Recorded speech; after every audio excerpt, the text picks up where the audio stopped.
E aí, pessoal, dando continuidade então àquele nosso bate-papo sobre Chico Buarque, cultura brasileira, ditadura militar.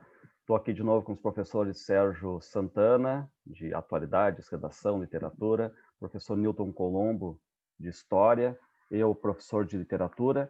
Então, continuando, né, a gente tinha parado aquele papo, né, pessoal, em 71, com o álbum Construção. Então a gente começa agora a dar uma olhada em 72, e aí eu já te pergunto, Newton, aí, como é que foi esse ano de 72 aí, com a ditadura instalada aí? Então, vamos lá, né, dando continuidade aí ao nosso assunto, ao nosso papo.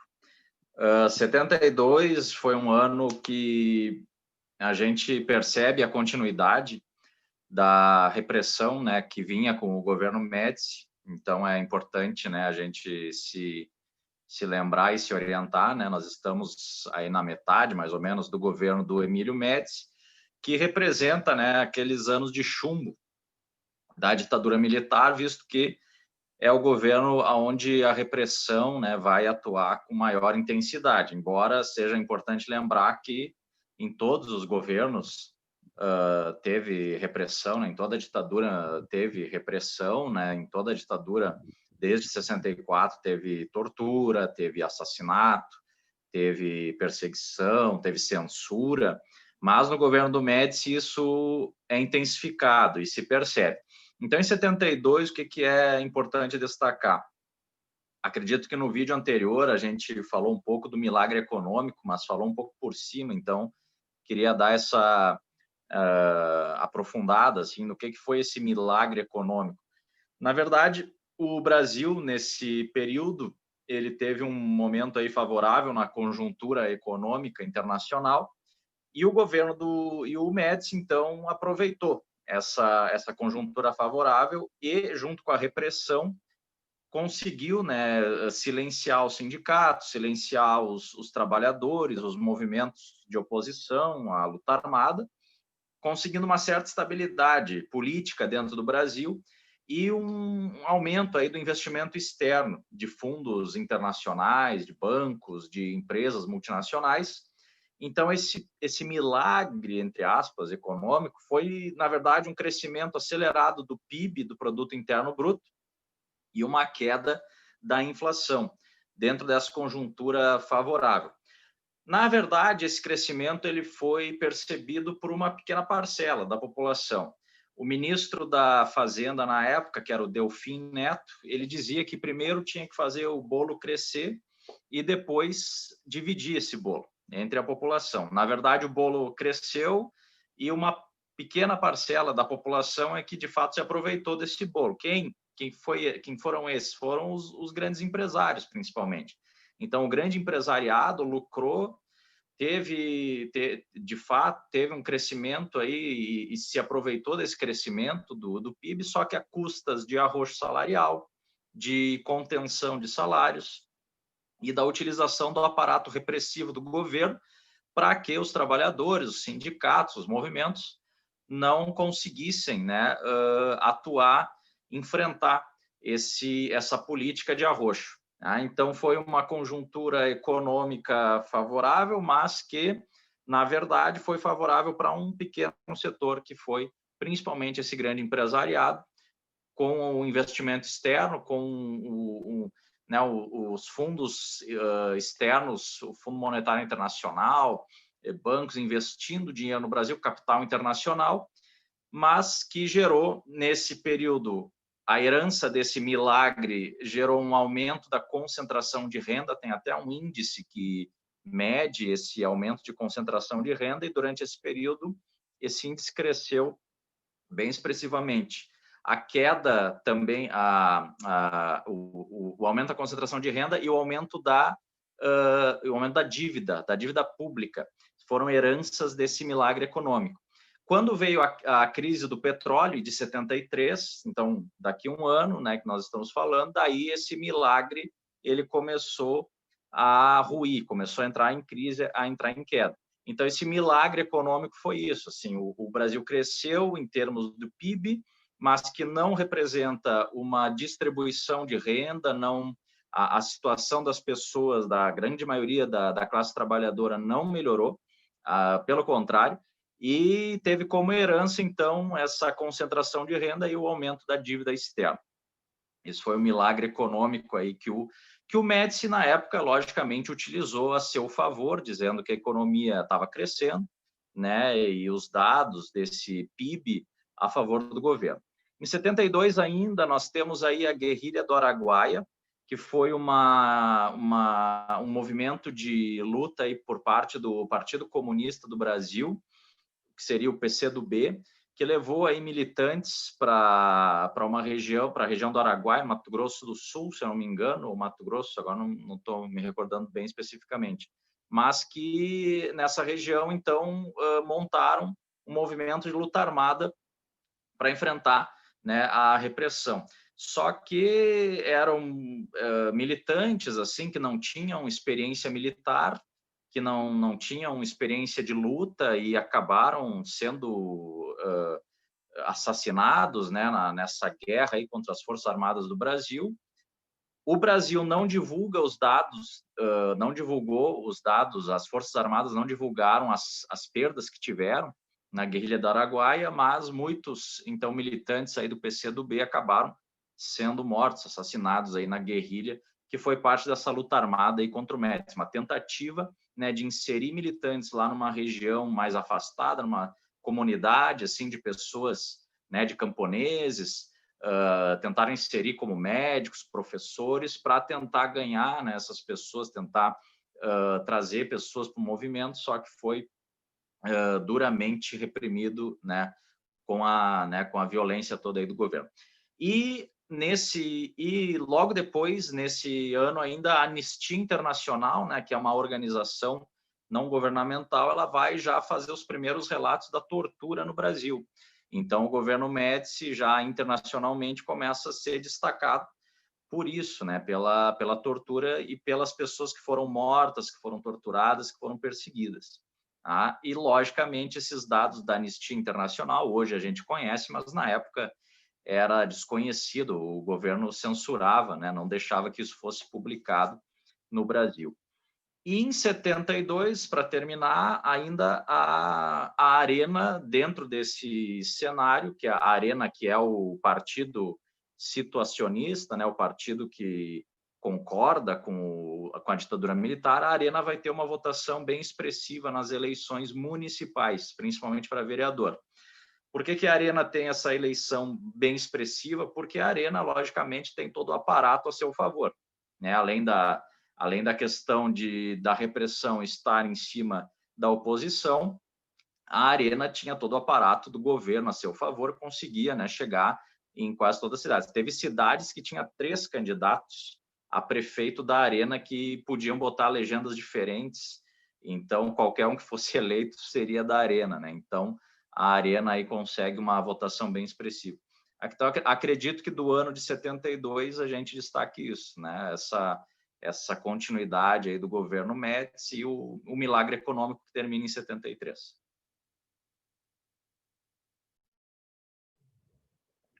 Bom, aí, e quanto ao Chico Buarque, né, que a gente estava falando sobre ele, eu só queria retomar ali, né, depois dessa volta dele da Itália, ele fez aquele álbum número 4, depois fez aquele single lá, o Apesar de Você, teve complicações, aí fez um grande álbum que é o Construção, que é aquele álbum, inclusive, né, que a Federal do Rio Grande do Sul está pedindo como leitura obrigatória.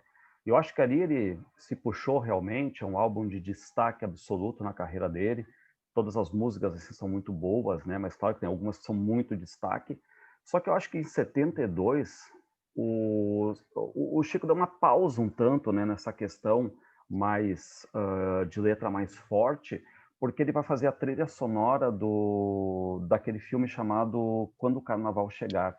É um filme do diretor o Cacá Diegues, e o Cacá Diegues, então, né, pega ali aquela questão do Chico Buarque, da Maria Bethânia, da Nara Leão, e faz um grupo ali, é o Hugo Carvana. Eu vi o filme assim faz acho que uns 5 meses, né? Mas é o Hugo Carvana que faz, um diretor, tipo um empresário de um grupo mambembe, que está por aí tentando se apresentar. E aí tem o Chico Buarque, claro que o Chico Buarque, basicamente, quase que faz ele ali, né? Mas ele tem o nome de Paulo.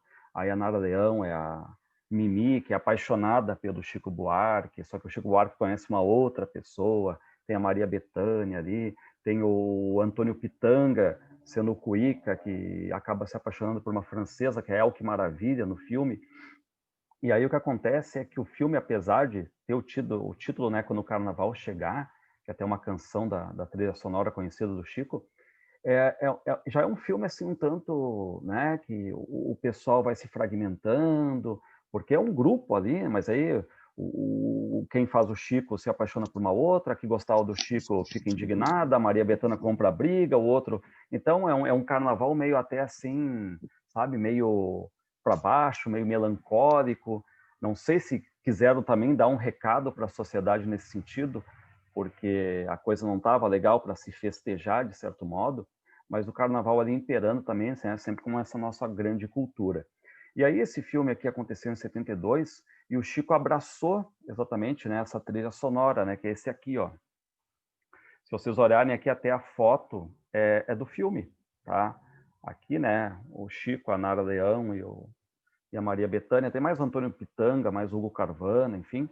Então, é um filme brasileiro de 72, eu não me lembro se ganhou algum prêmio ou não, mas eu queria destacar isso aí, né, que apesar do carnaval normalmente ser essa questão ligada à felicidade, né, depois do profano, sagrado, aquela coisa toda, é um filme que denota um pouco de fragmentação ali do grupo, né, a coisa não está bem, tem até uma cena final em que o ônibus da trupe ali toca um fogo, há um incêndio.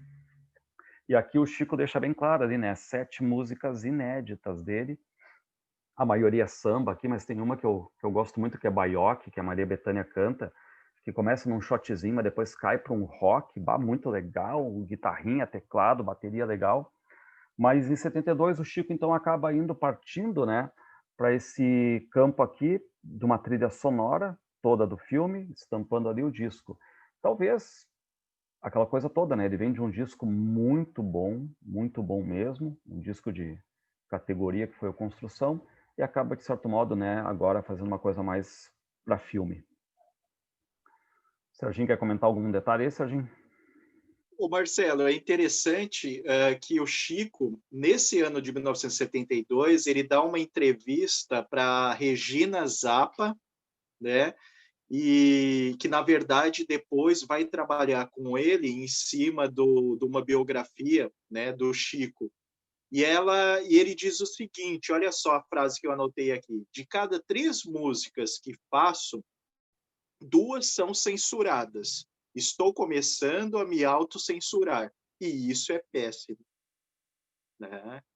Em relação a esse ano de 1972, né? Isso Que aí, acaba Serginho. indo ao encontro, né, do que tu estás dizendo. E eu acho que vai Né? ficar bem claro isso aí quando a gente vê agora, no próximo ano de 73, por exemplo, ele lançar Calabar, a trilha, e explode em 74, que ele lança um álbum que é o Sinal Fechado, que eu vou mostrar depois para vocês aí, que ele grava outros compositores, porque exatamente, Serginho, né, ele chega nessa questão aí, a cada 3, 2 são censuradas, então tem que estar produzindo muito, sabendo que vai ser tudo picoteado, fatiado ou nada, né, não vai ao ar. E olha só, em relação a essa questão histórica, né, é interessante uma análise, eu fiquei prestando bastante atenção no que o Newton disse, que, na verdade, né, apenas uma parcela da população, né, acaba tendo noção em relação ao que o regime militar proporcionou de mal, né, à nossa sociedade. E é interessante que, mesmo naquele momento, né, naquele determinado momento histórico, né, a população, né, com uma renda altíssima e a população de renda muito baixa não se expressam, né? Uma pelo fato da talvez, né, a população mais rica, né, não ser atingida e ser beneficiada, e a população mais pobre em função da falta de informação, né? E é interessante que isso a todo momento acontece, né? E aí cabe a quem? Cabe à sociedade, cabe aos intelectuais, né? Encabeçarem, né, os movimentos, a crítica, né? E isso a gente vê ao longo da história. E nós vemos, por exemplo, o que vem acontecendo hoje em dia, né? E cabe lembrar também que em 72 é a volta lá do exílio, né, do Caetano Veloso e do Gilberto Gil. Então, o Chico voltou um pouco antes. O Chico ficou 1 ano e pouco, né, voltou em 70, foi em 69, voltou em 70. O Caetano Veloso, eles foram em 69 e só voltam em 72. Só que quando eles voltam, a Tropicália já estava quebrada, essa é a verdade, né? Apesar do Tom Zé se dizer até hoje que é o único tropicalista raiz 100%, né? Mas aquele movimento ali, que eles fizeram até um disco coletivo, estava fragmentado, de certo modo. Tanto é que o Caetano e o Gilberto Gil vão acabar tomando outros rumos ali na música, né? Sem estar preso, de certo modo, a algum movimento. Mas também é interessante, né? Que eles estão voltando agora. Então, tu está tendo aqui essa questão dos grandes compositores, enfim, que estavam lá fora, estão voltando. Bom, aí chegamos no ano de 73, então. E Newton, o que aconteceu em 73 aí? Porque eu quero depois falar um pouquinho sobre a peça Calabar, que foi censurada, os álbuns, né? Mas o que tu pode já nos antecipar aí de 73? Então vamos lá para 73.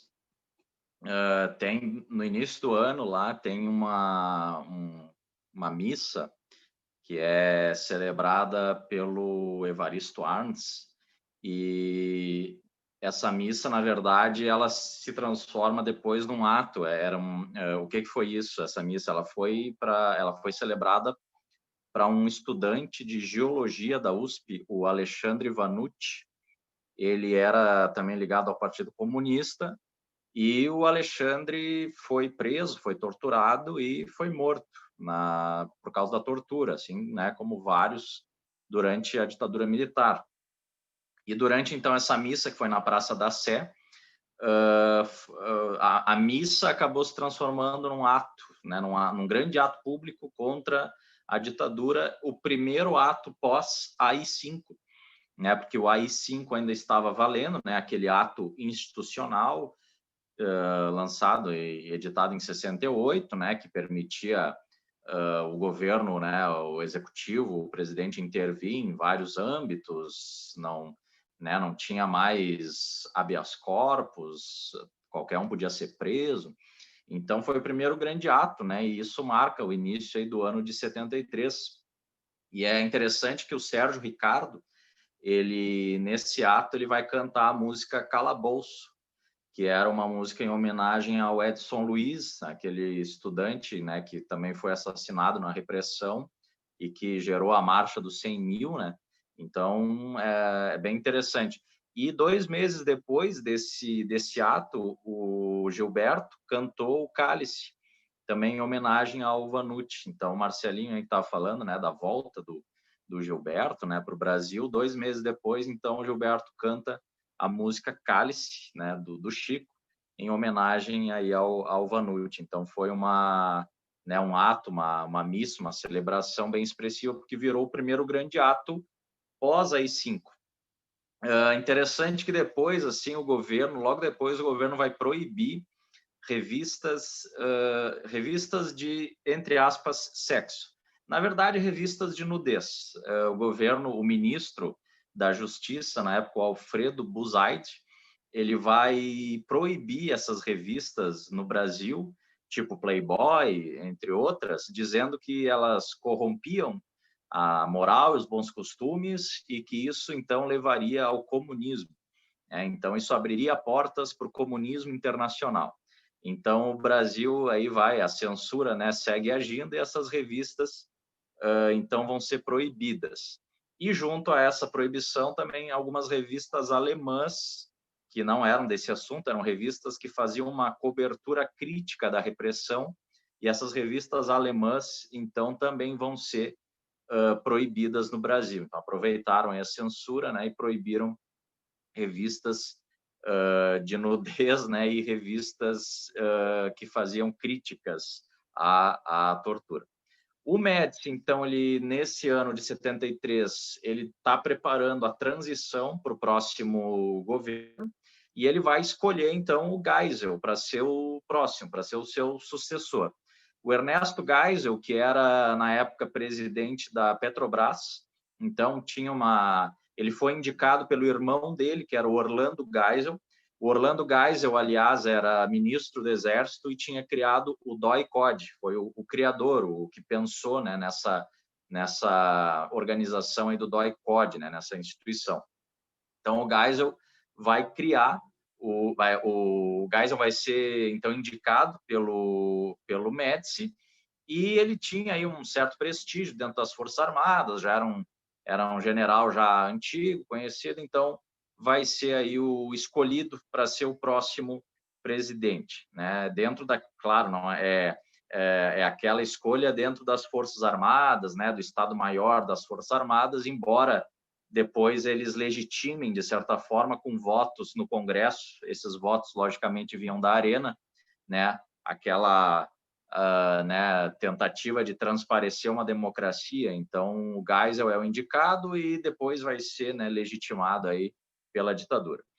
Ainda em 73, o Estadão, né, um jornal conservador que apoiou o golpe, né, o Estado de São Paulo, que tem um público conservador, o Estadão vai, de certa forma, denunciar a censura prévia, publicando na capa de um jornal Os Lusíadas, um canto lá dos Lusíadas. E depois, no Jornal da Tarde, vai publicar, em jornais da tarde, receitas culinárias, para, de certa forma, denunciar, né, a censura prévia do governo. Então, o Estadão entrou aí né, nessa imprensa aí que acabou denunciando a censura de alguma maneira, mas o Estadão, né, tinha um público mais conservador e um jornal que muitos membros aí apoiaram, né, o golpe. E é interessante que o jornal, o Estadão, chegou a publicar 2 vezes os 8.000 e tantos versos da obra Os Lusíadas, 8.116 versos. Então, para ver como, né, teve páginas aí censuradas. Em 73, é importante lembrar, né, tem o golpe no Chile, o golpe militar no Chile. O Chile era governado pelo Salvador Allende. O Allende tinha uma inspiração socialista, embora um pouco mais recuado, assim, não era um revolucionário, ele não pretendia um governo revolucionário, assim, ele pretendia um governo que caminhasse para o socialismo de uma maneira que ele chamava, ou que ele se inspirava, democrática, assim, sem, né, um enfrentamento direto. E o Allende, então, vai sofrer um golpe que foi orquestrado pelas Forças Armadas. Então, um dos articuladores do golpe, que vem a ser o presidente do Chile, é o Pinochet, né? Então, o Chile, em 73, tem também bem parecido com o que foi no Brasil, o golpe do Brasil. Então, 9 anos depois, com apoio dos Estados Unidos, apoio militar e financeiro, né, dos Estados Unidos, da CIA, com apoio de multinacionais, empresas locais e organizações fascistas. Então, no Chile, em 73, a gente tem o golpe acontecendo, que derruba. O Salvador Allende ficou no Palácio do Governo para tentar resistir, junto com as forças legalistas. O palácio foi atacado, foi bombardeado algum tempo depois, assim, se eu não me engano, depois do ataque, assim, algumas horas depois, encontram o corpo dele. Depois a perícia algum tempo atrás disse que, na verdade, ele se matou antes de ser capturado, né? Então, o Allende, aí, que era uma representação de um governo mais avançado no sentido socialista, sofre o golpe em 73. E, né, então, o Chile, que era um destino dos presos políticos do Brasil, muitas vezes, né, o Chile acaba, então, entrando aí. Foi uma ditadura bem sanguinária. Logo depois do golpe, levaram muita gente, levaram as pessoas da oposição, né, a resistência, levaram... Oi? Só fazendo aqui um adendo, a Federal do Rio Grande do Sul, a URGS, aqui até um dia ela deu como leitura obrigatória um livro chamado O Amor de Pedro por João, do Tabajara Ruas, que mostrava exatamente, né, alguns brasileiros aqui não tendo mais como resistir aqui à ditadura, os grupos sendo torturados, e eles foram para o Chile. Só que aí passa um tempinho e acabam caindo também, né, numa ditadura lá no Chile, num golpe, né? Se dando mal lá, se dando mal no Brasil e lá no Chile. Exato. Então, alguns presos que tinham ido para o Chile, né, para fugir aqui, ou tinham sido negociados, e infelizmente, né, são capturados pela ditadura chilena. Alguns conseguem ir para algumas embaixadas de outros países lá e conseguem escapar. Então, e foi uma ditadura bem sanguinária também, reunia as pessoas no Estádio Nacional lá, matava, torturava. E em 73, para terminar, então, é interessante que o MDB, né, que era o partido da oposição, ele vai lançar uma candidatura à presidência, sabendo, logicamente, que o candidato do MDB não ia ser eleito, né? Não tinha como, mas lança o Ulisses Guimarães. Na verdade, o Ulisses, ele diz assim, eu sou o anticandidato, né? Então, o MDB usa essa palavra. Estamos lançando uma anticandidatura para denunciar a ditadura, para denunciar, né, que era um governo, eleições né, fraudulentas, a farsa das eleições, denunciar a violência do regime, né, denunciar a ditadura. Então, Ulisses Guimarães sai pelo Brasil em 73, finais de 73, fazendo uma campanha para a presidência, que ele não ia ser eleito, mas que tem como proposta, então, plataforma a denúncia, né, da violência do regime. Queria também, como plataforma, revogar o AI-5, resgatar as liberdades democráticas e também pautou a questão dos presos políticos. Logicamente, assim, no momento, aquilo ali foi visto meio assim como a população, né, começou a ver, mas o que está acontecendo, né? Por que o MDB está fazendo isso? Mas isso gerou mais para frente resultados, porque o Brasil vinha numa crise a partir de 73, a crise do petróleo, o milagre já não estava mais acontecendo, né? As pessoas estavam enxergando, né? A população estava enxergando o desemprego aumentando, o custo de vida aumentando, o salário caindo ou congelado, e o Ulisses, então, consegue denunciar, né, a crise política e econômica aí que a ditadura estava passando. Então, essa anticandidatura do Ulisses Guimarães aí para fechar o ano de 73. Pessoal, aqui eu tenho ainda 5 minutinhos, tá? Aí eu vou fechar aqui para a gente abrir uma outra reunião, mas eu queria então falar que em 73 o Chico Buarque se junta aqui com o Rui Guerra. Rui Guerra, ele é um cineasta, diretor, ator, vivo ainda, né? O Rui Guerra está com 89 anos, é lá de Moçambique.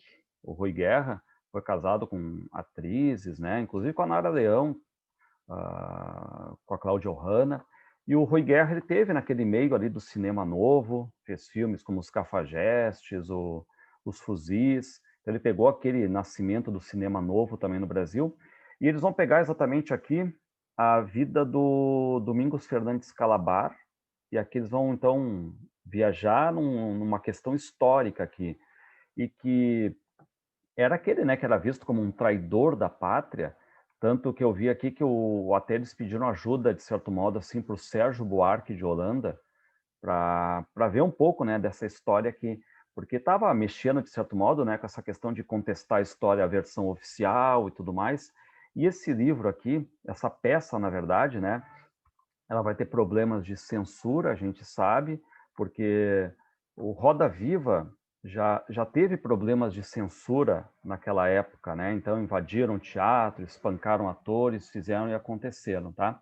E aí a peça Calabar também ela vai ter então alguns problemas, porque eles não vão querer que se coloque isso aqui, achavam que estava sendo financiada por comunistas. Então, uma série de fatores dentro desse livro aqui, o Calabar. Não sei se o Serginho quer falar alguma coisa, Serginho, só para a gente finalizar essa primeira parte aqui. Tá. Em relação ao Calabar, eu só queria dizer que em 73 ele é proibido, a peça é proibida, né? E aí nós temos a reclamação, né, era em relação a mais de 60 pessoas que faziam parte da peça desempregadas, né? Então tem uma revolta muito grande em relação a isso.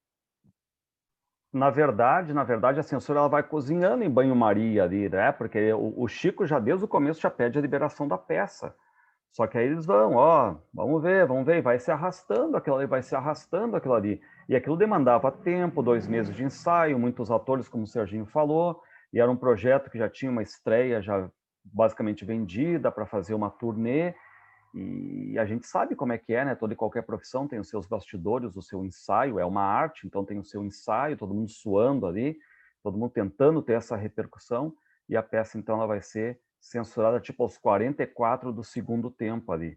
O que, claro, né, não é salutar por uma arte, como a gente sabe, né, nessa época aqui ditatorial, fazendo isso com um trabalho intelectual, mas que também envolvia várias pessoas, não era só o Rui Guerra e o Chico Buarque ali, né, era uma galera toda envolvida ali. Então, pessoal, vou fechar aqui, tá? Daqui a pouco a gente volta, então.